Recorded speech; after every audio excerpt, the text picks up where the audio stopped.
Hello, everybody, and welcome back to the channel. Martino Puccio, Matt Santangelo alongside you guys. This one is a little bit more of a different video than what we have done in the past. This is kind of going to be a series of videos where we kind of highlight and discuss some of the potential targets that Milan will be heading after this coming summer, specifically the striker group. But if you haven't already, subscribe to the channel, That Milan Podcast, on Twitter, and you can find us on Spotify and Apple. So, Matt, let's get into one of the biggest names that you guys saw on the face of that thumbnail. And I hope you guys like the thumbnail as well. Give us some feedback in the comments below. But Joshua Zirkzee, this has been a name that has been floated around for Milan for a couple of months now, and we're already in February. A big name ahead of this summer of 2024. We're going to get into some of the details of what his contract is like regarding Bayern and all those other things, but we want to talk about him, the player, first. Matt, this is a really talented player. We've seen him play very well for a Bologna side that has gotten off to their best start ever in Serie A and under Thiago Motta, another target of Milan for this coming summer. We have seen so much of him so far in the league. It's really just not about his goal scoring, which we'll get into, but just his overall profile as a player. What were your initial thoughts the first time you saw Joshua play? Well, I mean, we kind of got a little taste of him back when he was at Parma, right? I think that obviously he's a changed player since then. The minutes weren't there when he was at Parma.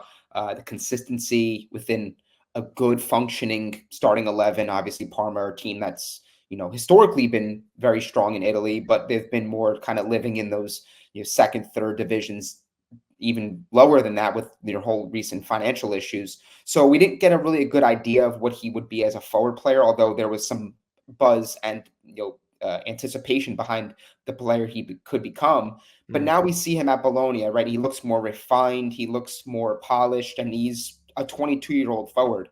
He's not a player that's maybe 25, 26, where you figure he would be a little bit more established, right? So this is a player that, in my view, based off what we've seen this current season, all competitions, he's well advanced for his age. I think that's also a testament to the type of approach that maybe Bayern Munich takes to developing young talents, making sure that they're ready and well drilled enough to be an impact player maybe at earlier ages.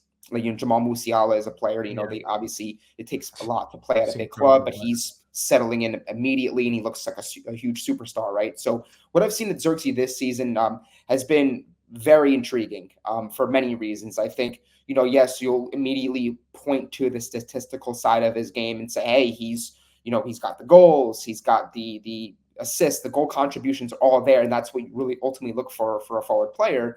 But I think there's a lot more he does off the ball. There's a lot more he does within a system to help you win, to help you create, and to be a little bit more of a dynamic type of team. And I think that's kind of where I really grew to be really impressed with the work that he's been able to do under Thiago Motta, who he has a lot of young players. There is a lot of talent, but sometimes it's not the easiest getting the best out of younger players, who are still trying to kind of find their footing. As far as just his profile in general, what I've seen, this year from him is he's not a true typical traditional number 9 of the mold of, like a Giroud or some of these other players of the past where, they're predominantly in that final third is where they do most of their damage. And again, that's very important, right? Putting the goal in the back of the net ultimately is what we really truly rate most players nowadays. Although with expected goals and more metrics, we kind of get behind the curtain to see what a player can bring aside from that. And when I look at him in a given match, and I just use more so recently the match against Milan, because this is a Milan podcast, right? Where you look at what he does off the ball when he's trying to get involved. He comes to the ball. He asks for it. He wants to get involved. This off the ball movement, his positioning, where he tries to get into certain areas to make an impact, I think is what makes him the type of player he is, and ultimately why he's able to have the goal contributions he does have. I don't think he's necessarily this prolific lethal finisher where I think you're going to get maybe 20 goals a season. I don't think he's more cut from the cloth of like a Osimhen, of Vlahovic, someone like that, Ibrahimovic, just to kind of name a few.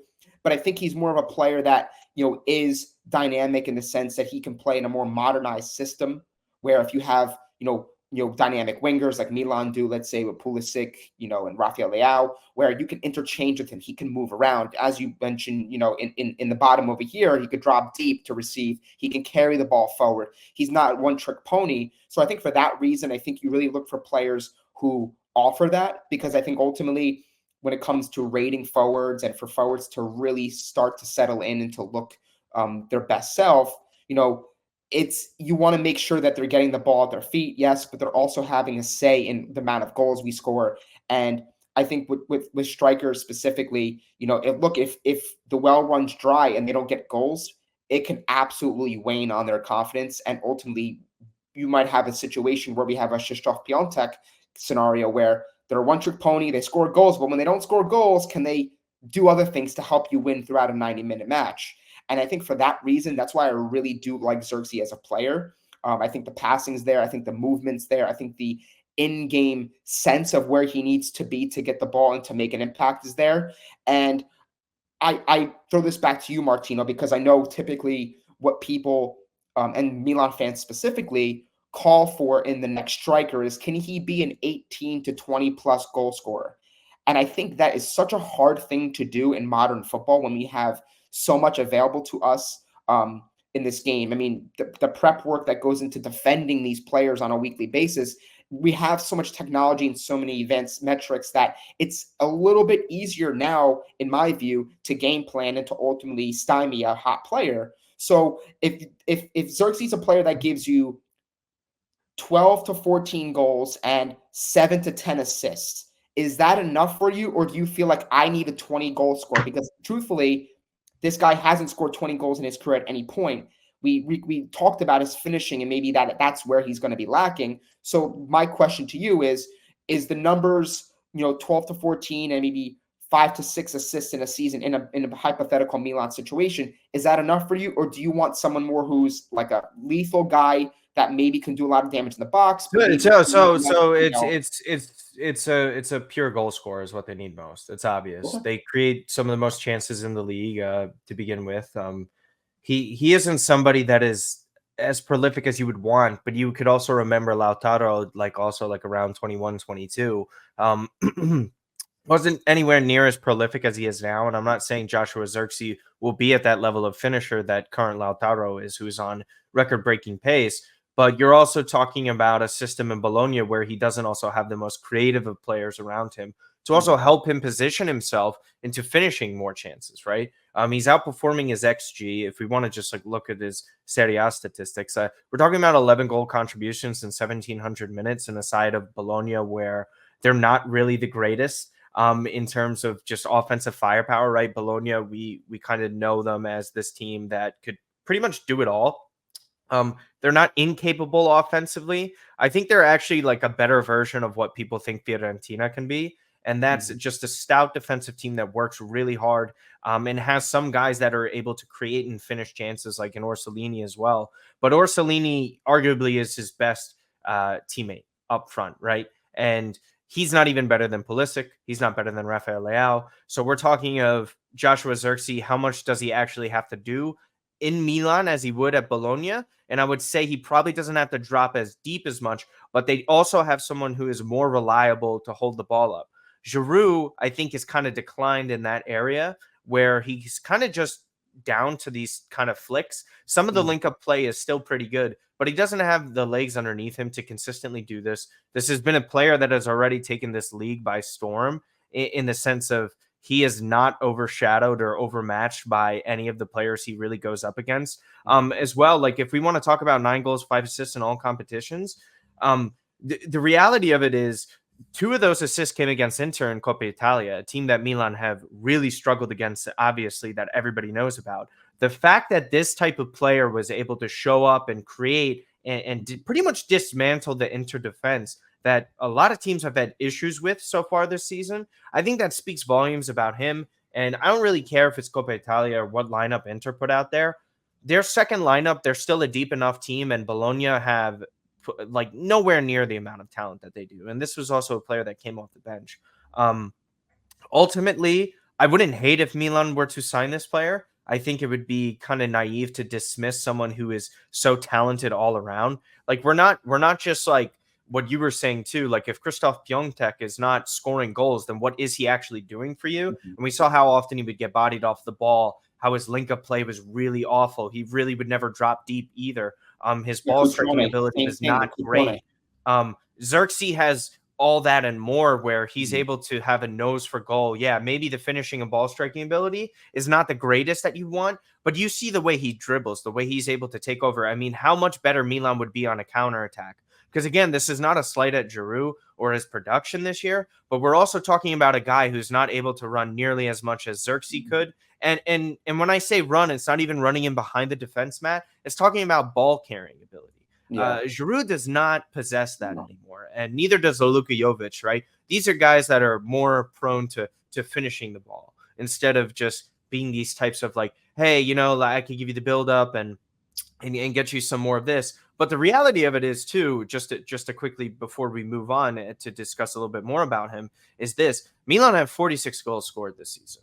The scoring is not the issue No. technically, right? Like there's so much creative capability within the squad. It's not necessarily about that. You want a more consistent finisher, but again, if you look at the numbers, if he's finishing above that xG that he has under his name, then you're kind of like, okay, that's a positive, and that's a couple goals above that. And he's also not someone who takes penalties, because if he takes some penalties, then you're kind of looking at like, okay, well, there's actually a lot more to work off of. So we have a guy who has 8 open play goals within Serie A, one of the tougher defensive leagues still to this day. I just think it's a big plus. As far as weaknesses go, I know I just said all that, but as a finisher, what is kind of the worst version of Joshua Zirkzee that would make him worth 50 million euro, for example? See, that's where it gets interesting, right? Because I think, look, it's not our money. We aren't going to sit here and contribute to any hypothetical fee that goes to the selling club here. But Yeah. having said all that, we have to be realistic with what our budget is and could be, and we have to ask ourselves the questions. It's like, if you had the money, would you spend 50 million on Xerxes, who won't most likely be a 15 to 20 goal scorer in the league, which is a hard thing to do. And if Yeah. he's not that type of player, then can you rationalize spending 50 million and breaking your club record fee for that player who hasn't shown you in any singular season as a professional that he could score 15 to 20? So I think that you also look to, we talk about finishing. Rafael Leao had 15 last year. He's Yep. not a strong finisher, and he As we doesn't see even this take year. penalties for this club. So it says a lot about, that there are goals to be had in this team. If you give me Joshua Zirkzee and he's a little bit more of a refined finisher than a Rafael Leao, then I think there's a conversation for him to be, just by being around a better crop of players and a better, supporting cast, that his numbers will be a little bit more elevated. What I really like about Xerxes the most, and I think he will allow us to play the type of football that ultimately we want to play, and the type of football that we played for various spells under Stefano Pioli, where I always look back to the COVID era where we had that one goal against Inter where I think it was Calabria got the ball. He passed it to Salamaker. Salamaker swung it towards Hakan on the left. He swung it up to the left side, and then Leao delivered a perfect ball into the box for Ibrahimovic. And we kind of just absolutely Yeah. were ruthless on the counter. I envision us being able to do things like that and play sharper, quicker, more incisive football and be that much more lethal on the break with a Joshua Zirkzee who can peel in, receive the ball, peel in, and run in behind defenders. So where I think maybe he struggles with finishing, and again, it's, players have deficiencies at a young age. Yeah. Ultimately, how much desire and ambition and how much they are willing to improve, you can improve in that department. I truly think that Xerxes can improve as a finisher. Right now, in a match, he's probably doing so much where, finishing is something that maybe, he's still lacking in, but he contributes in other ways. And I think that's why I think it's very important that Milan get this next signing right in this department, because you don't want to get that static player who he ain't scoring the first 6, 7, 10 games, and all of a sudden you're like, they made a mistake here. And now you have to get rid of him on loan the next season. So I think you have to, when considering Xerxes, when considering who the next signing could be in this department, you also have to consider the ceiling, yes, because it's a lot of money, and it's going to go for a younger player. So what you're buying in that moment may not be the finished product. But you also have to understand that you have a pretty safe floor. You don't want big flop potential. And I think that's kind of where I'm a little bit cautious with the price tag that Zirkzee might command, because it's the one season. Is it one season where he does just really well at under Thiago Motta and Bologna, who are a good team in their own right, but they're not competing for titles. They're not competing in the Champions League. And the pressures and expectations aren't there. That's my concern. Do I want someone more of the Sesko type who has a little bit more establishment behind him? He has some Champions League moments. He has some Champions League games. He's been more or less involved in those conversations and chases in the Bundesliga where he's playing against key opponents and he's putting up pretty good numbers. Or there's Jonathan David, who, you ask anybody, people say he's not the real thing. And then you wonder how many goals has he scored, because I haven't seen anything come across my timeline.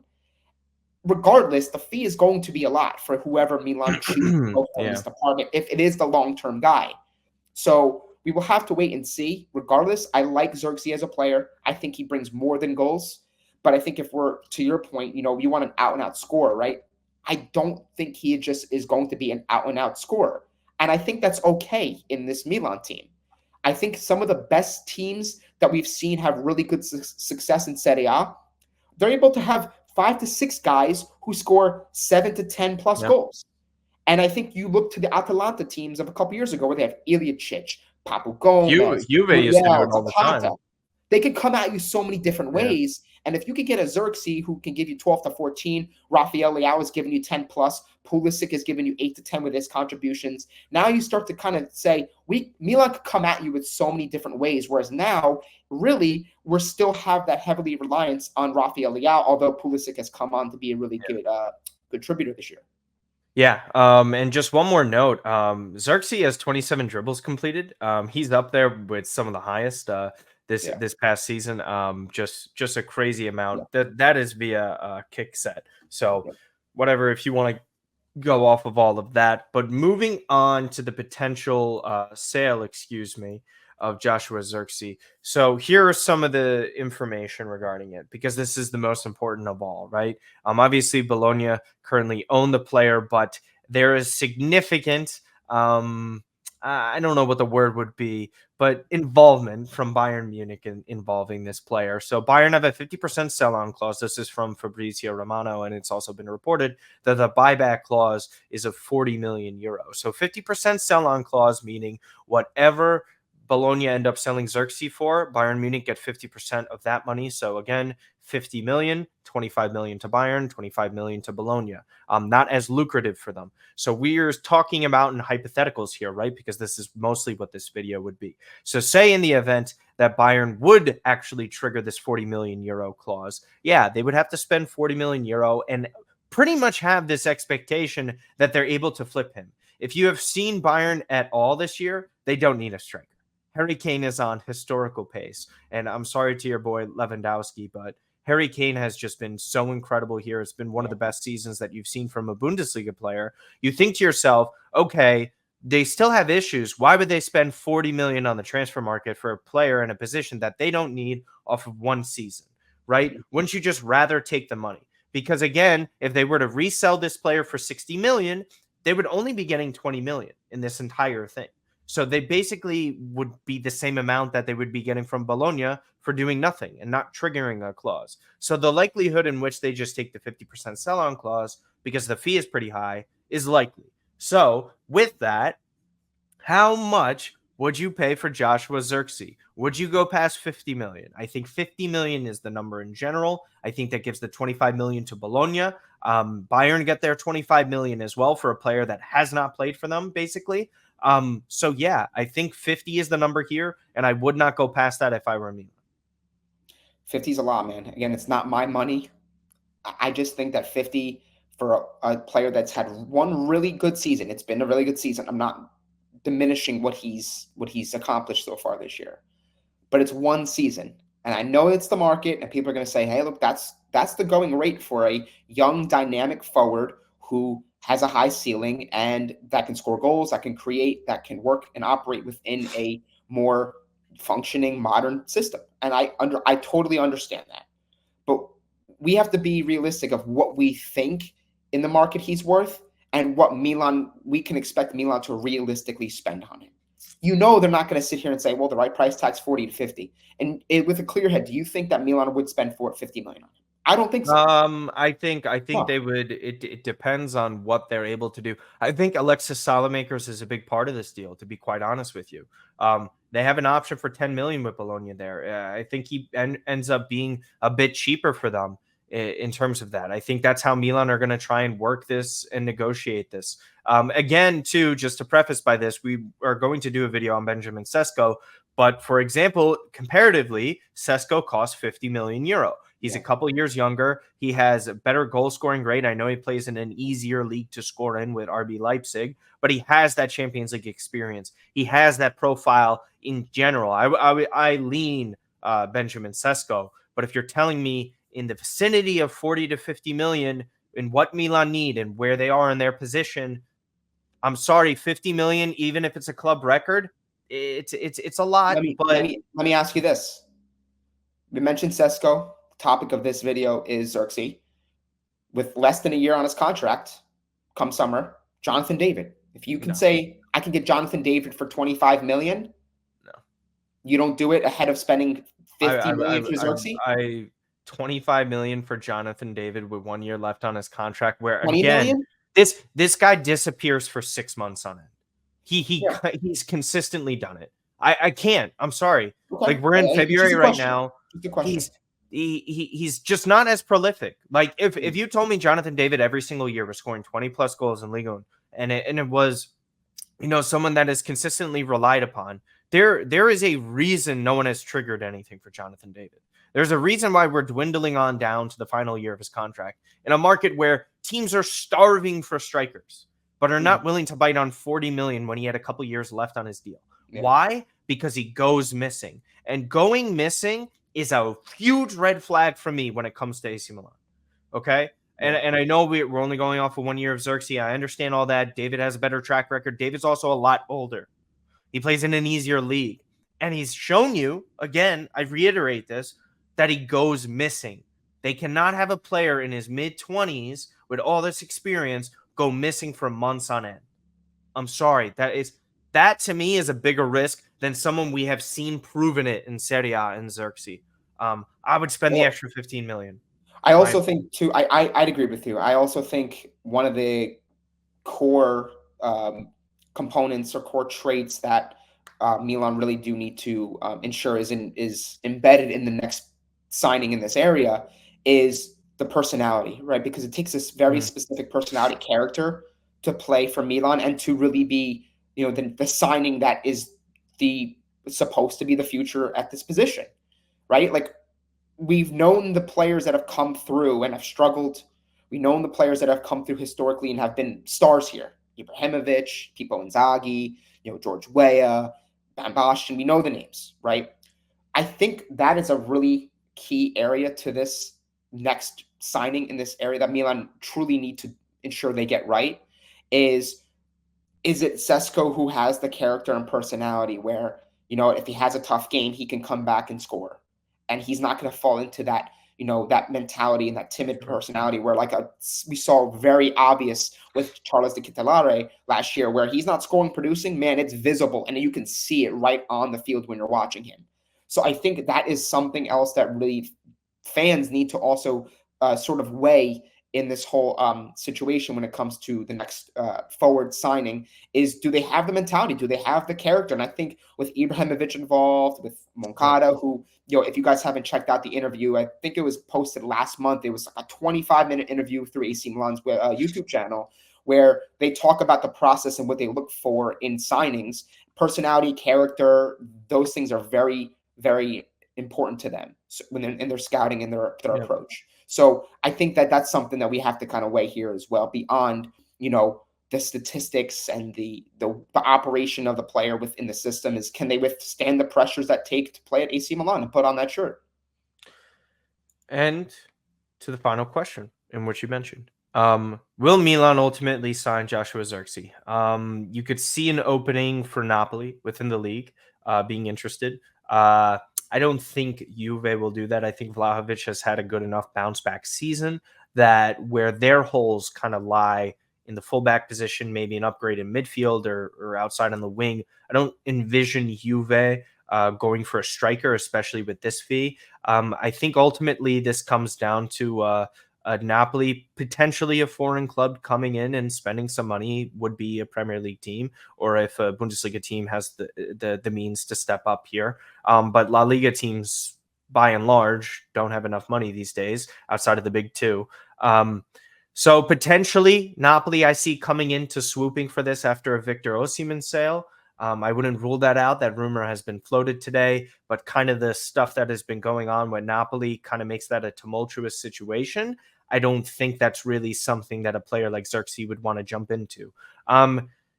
I would put this on a scale of 0 to 100% is how we're going to go about this. I will say 55% chance Joshua Zirkzee joins.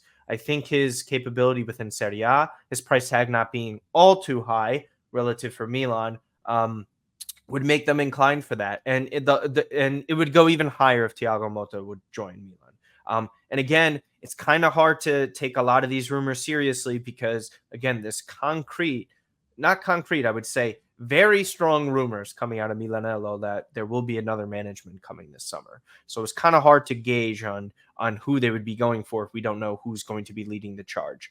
But again, I toss it to you on a scale of 0 to 100%. Matt Santangelo, will Joshua Zirkzee sign for Milan in summer of 2024? I'm going to say no. I'm going to say that he doesn't sign for Milan. I'm going to put it at a little bit under what you have. Are you at 55%? 55. I'm going to go 45 to 40% and somewhere in that range. Yeah. I think that Milan are really going to, they're going to explore the possibility because I think what they do like is the fact that he's done it in Serie A, and there is the interest in Thiago Motta. Now, if with some of these rumors talking about the Antonio Conte track has gone cold. I think Moreto posted something about it yesterday. We don't know how true that is. I think Conte has Julian other Lopetegui. suitors, other potential landing spots as well. Does Milan go back in for Malta and say he's our guy and give him Zirkzee? If Malta's more of a legitimate target for the bench, then I think I can give it slightly higher than the 45 to 50%. But I think right now, given what the hypothetical fee would be, the fact that I think that you mentioned the management could be being reshuffled a little bit, and maybe they want to go out there and get an out and out number 9 who can be more of a 18 to 20 goal scorer. I think that's what makes it a little bit more of a difficult track for Milan. So I'm going to go at 40 to 45%. All right. Well, we appreciate you guys so much for tuning in. Let us know what you guys think of this series, what you think of the thumbnails, what you thought about the commentary, and what you think about Joshua Zirkzee in general, and a couple other players that you might want us to profile that Milan have been linked to in the past couple of months. Again, Martino Puccio, Matt, just plug your stuff real quick. Follow me on Twitter at Matt_Santangelo. Been working on some Serie A fantasy content, so go check that out as well. And as always, thank you guys for supporting with me and Martino do with the YouTube channel, for the likes, the subscribes on podcasts, Spotify, Apple, all that good stuff.